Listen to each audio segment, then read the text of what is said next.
the power of you. Keep being you, no matter what you face.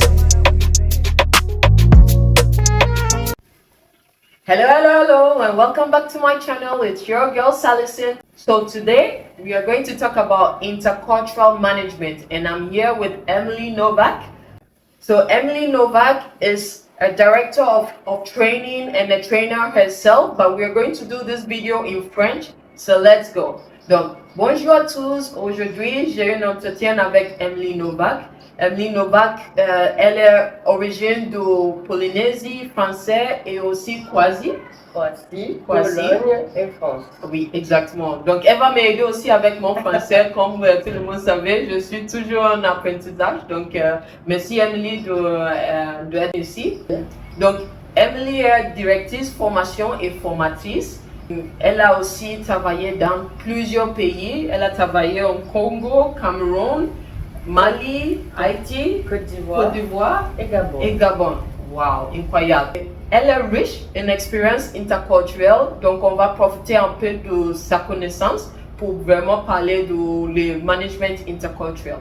Donc Emily, quand on dit directrice formatrice, c'est quoi exactement ton métier? En tant que directrice formation, j'ai la compétence de manager un centre de formation, tout type de métier, puisque je viens manager en support, en conseil à une équipe de formateurs et d'administration pour promouvoir, commercialiser une offre de formation, aider les formateurs à construire un module de formation et moi-même animer un module de formation que je reconstruis de A à Z dans mon domaine de compétences, que ce soit le management interculturel ou les ressources humaines. Super, donc déjà une expérience aussi vraiment riche, et je pense que les formations c'est une des choses qui est vraiment importante pour chaque entreprise aussi, pour vraiment évaluer les équipes et de faire grandir les salariés. Donc, tu as vraiment une bonne compétence et pour toutes les entreprises au Gabon qui est en recherche d'une directrice formation. On a Emily ici, donc elle peut apporter plus de valeur à votre entreprise. Donc, Emily, rappelle-moi encore, tu as travaillé dans Congo, Côte d'Ivoire, Cameroun, Mali, Haïti. Wow, super. 5 pays déjà. Donc, moi, je pense que pour quelqu'un qui a travaillé dans plusieurs pays, tu as déjà l'esprit ouvert. Aussi, tu as les compétences et les capacités de s'adapter très vite. Et maintenant, tu es à Gabon, à Port-Gentil. Donc, dis-moi, quand on parle de management interculturel, c'est quoi exactement? Alors, le management interculturel, c'est notre capacité à manager une équipe qui est d'une culture différente de la nôtre. Ça peut être une équipe qu'on va manager dans son propre pays, mais qui est différente, qui n'est pas originaire de notre pays, ou nous-mêmes qui allons dans un autre pays et qui allons manager des équipes du pays. Donc vraiment avec une culture très différente de la sienne. Ok. Et de tous ces pays qui tu as travaillé, comment tu avais managé les équipes? Alors j'ai pris conscience de ce management interculturel lors d'un voyage en Chine, un voyage d'études, puisque j'ai fait un Master 2 en gestion des ressources humaines et mobilité internationale, et c'est lors d'un voyage d'études en Chine, à Shanghai, que j'ai pris ce choc culturel, et c'est un choc qui a été violent. Quand on n'a pas conscience de la différence de l'autre, on arrive dans un pays totalement différent, avec des règles différentes, une langue différente, une façon de vivre différente de la nôtre, de prendre les transports en commun qui est tellement différente de la nôtre. Et ça peut être très anxiogène et à la fois ça peut effrayer aussi beaucoup de monde quand on arrive là-dedans la première fois.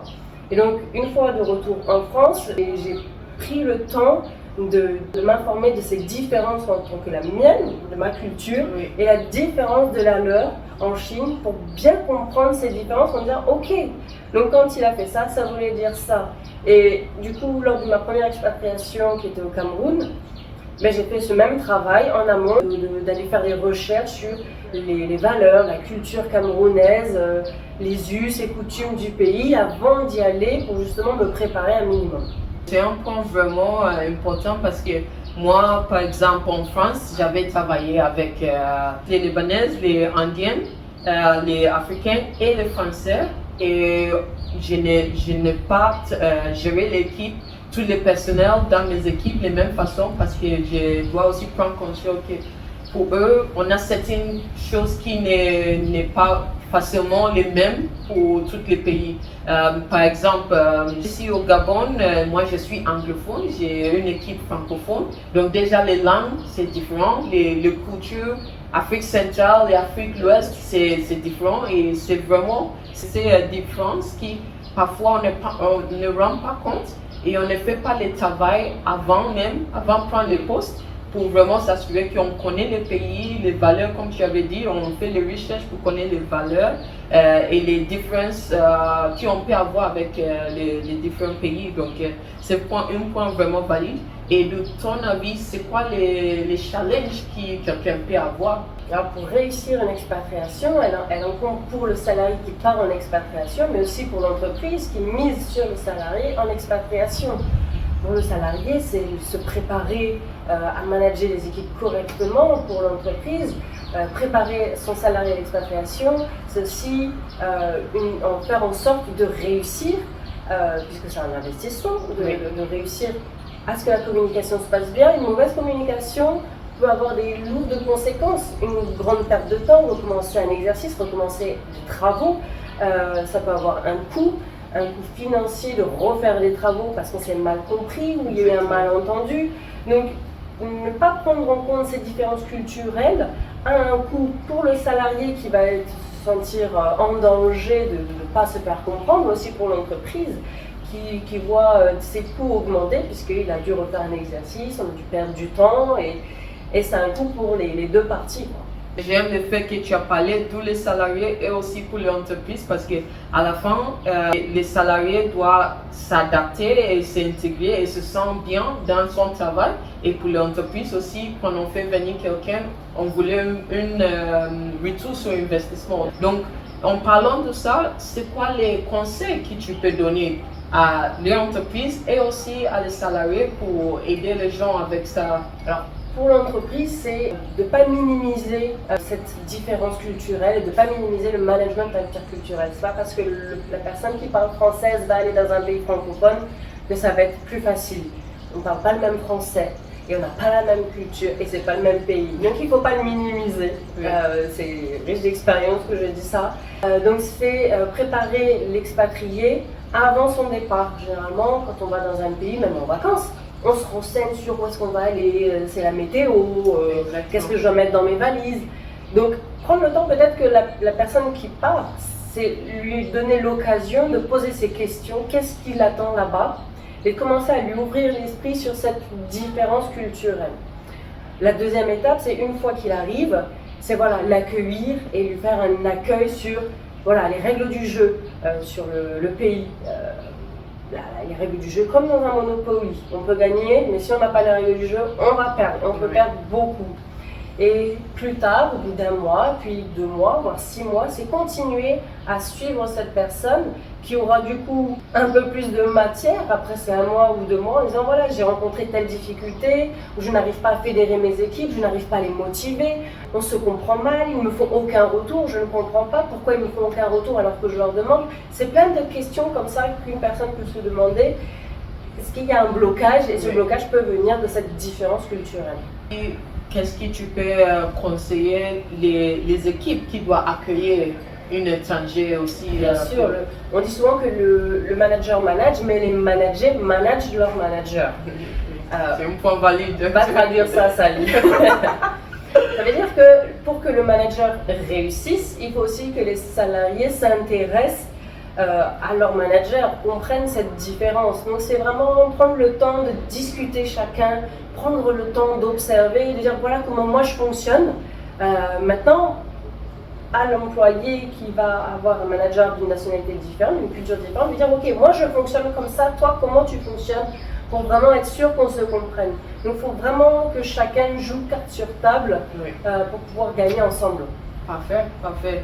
Et maintenant, de ton capacité et compétence de directrice, formation et formatrice, qu'est-ce qu'il y a les types de soit formation que tu peux apporter à l'entreprise ou une process que tu peux mettre en place pour vraiment accompagner les entreprises? Parce que je pense que, par exemple, au Gabon, et spécialement pour Argentine, on a beaucoup de grandes entreprises ici qui font venir les expatriés. Donc, de ton capacité, quelles sont les choses que tu peux leur apporter? ce que je peux apporter, c'est créer un module de formation avec les RH, avec un QHSE et avec par exemple une personne expatriée de longue date qui connaît un petit peu le pays. Il faut un mix des deux, QHSE ou RH local, pour préparer ce module et accueillir les nouveaux expatriés. Donc voilà, prendre en compte ces spécificités. Maintenant, si l'entreprise n'a pas les capacités ou n'a pas le temps de mettre à disposition un QHSE, un RH ou un salarié pour faire cet échange, je peux le faire également pour les aider dans ce domaine-là. Super, donc merci beaucoup Emily pour ça. Donc pour toutes les entreprises au Gabon, même ailleurs, hein, si vous êtes intéressé, Emily peut vous, comme elle a dit, elle peut mettre en place un module pour soit former quelqu'un sur place qui peut continuer à former ou intégrer les expatriés qui viennent de votre entreprise, ou elle peut aussi faire les formations elle-même. Donc n'hésitez pas à nous contacter si vous êtes intéressé de ce type de support pour votre entreprise. Donc c'est tout pour aujourd'hui sur les sujets du management interculturel. On va voir les deuxième partie de l'entretien.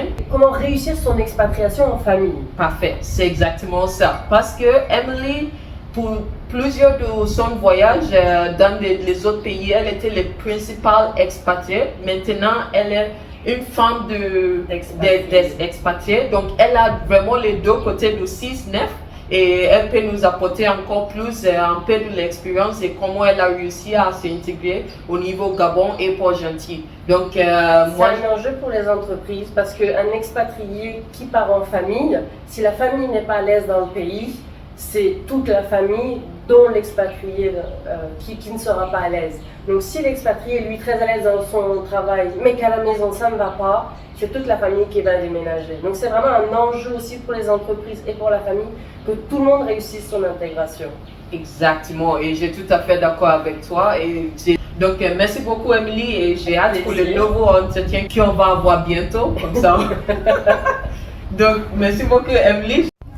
Alright, so switching back to English, this was a very interactive session with Emily. Thank you so much, Emily, for your time. And please don't forget to like, follow, share, and subscribe. I hope that my French was good for those who are fluent French speakers, but then this helps me to practice also. And please, don't forget to really share this so that we can reach out to more people, because I believe there are a lot of expats out there who are either struggling to integrate in their country or their families are not also integrating very well. So this could be very useful to them. And without much ado, we say Bidi Bam, your girl Salison and Emily, we are out.